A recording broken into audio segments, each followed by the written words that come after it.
Sir நீங்க பேசுறது சரியில்லை. ஃபர்ஸ்ட் முடிச்சு அனுப்பி விடுங்க. கேஷ்லாம் வச்சிருக்காங்களான்னு பாருங்க. நாளைக்கு உங்க தலையை தான் பில் விடுவோம்.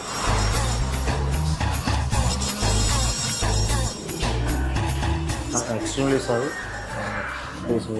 இஸ் ஆஃப் மேனேஜர் உங்களுக்கு தெரியல சரி நீங்கள் சார் ஆக்சுவலி அவர் உங்களை பார்த்தது இல்லை. சாரி அம்மா வேறு ஏதாவது சாப்பிட்றீங்களா? அம்மா வேறு ஏதாவது சாப்பிட்றீங்களா? நம்ம கூல் ட்ரிங்க்ஸ்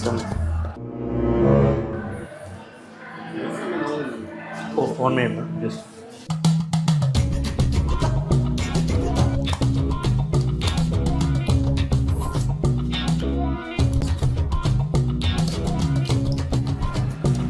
கைஸ், உங்க பிராண்டை ப்ரோமோட் பண்ண நினைச்சீங்கன்னா உடனே ஸ்கில் இந்த நம்பர் கான்டாக்ட் பண்ணுங்க. எங்க டீம்ல இருந்து அவங்களே கான்டாக்ட் பண்ணுங்க. ரொம்ப கம்மியான பட்ஜெட்ல பண்ணி பிசினஸ் ப்ரொமோஷன் மட்டும் இல்லாம வெட்டிங் விஷஸ், பர்த்டே விஷஸ் எல்லாமே பண்றோம். ஸோ உடனே ஸ்கில் இந்த நம்பர் கான்டாக்ட் பண்ணுங்க.